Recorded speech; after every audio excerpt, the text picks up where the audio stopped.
Assalamualaikum warahmatullahi wabarakatuh. Hi everyone.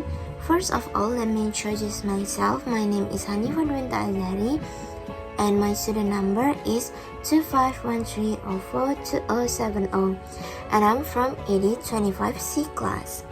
In this video, I would like to tell you about a summary of a quarter parts in a non-fiction book. It is a memoir. And the title is Dreams in a Time of War by Ngugi Wa Thiong'o. So, let's get started. So, this book tells the story of Ngugi Wa Thiong'o's childhood, especially his early education in post-war Kenya. He grew up in a poor family with many traditions and limitations, but his mother vowed to give him a chance to go to school. The story highlights social class differences, mother-child love, the struggle to learn to read, his first experiences at Kamandura School, and the cultural and social challenges that shape him. My favorite parts are part 6 and part 8. Why? Because I like the sentences in this part so much. Like, as a child, I want to be with my mother all the time. If she went anywhere without me, I would cry for many hours. Because when I was a kid, I also liked being near with my mother too. And it reminded me to my past. And I also like the first sentence in part 8. The sentence is, one evening my mother asked me, would you like to go to school? I love this part because it beautifully shows the bond between a mother and her child. The love, care, and sacrifice of his mother give him the opportunity to explore the new world through learning. It's the tender, nurturing relationship and her dedication to his future that make this part truly touching and memorable. And the second part is my confusing parts. It is part 3 and part 4. Why am I confusing with these parts? Because there are a lot of names here and I didn't even familiar at all.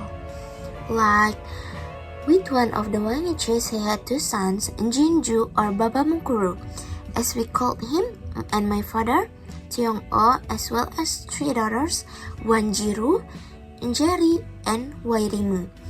With the second Wangichi, he had 2 other boys, Karyuki and Mwangi Karuitia, and it's always repeated all the time, and that's why it makes me confused.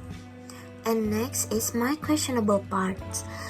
The last sentence in part 2. How did we come to be Ahoy on our own land? Had we lost our traditional land to Europeans? The mist had not cleared entirely. And this part raises an important question. Why is the author's family no longer the owner of their land? Hints about social status and tradition appear, but the historical and political reasons are unclear.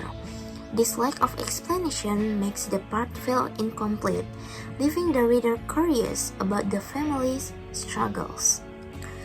And the last is the most uninteresting parts for me. It is part 3. Why?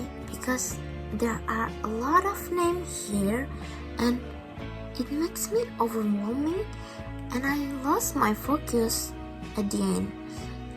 Many characters are mentioned, but few events feel memorable or impactful. The story dives into complex social interactions that are difficult to follow, which can make the reading experience tiring.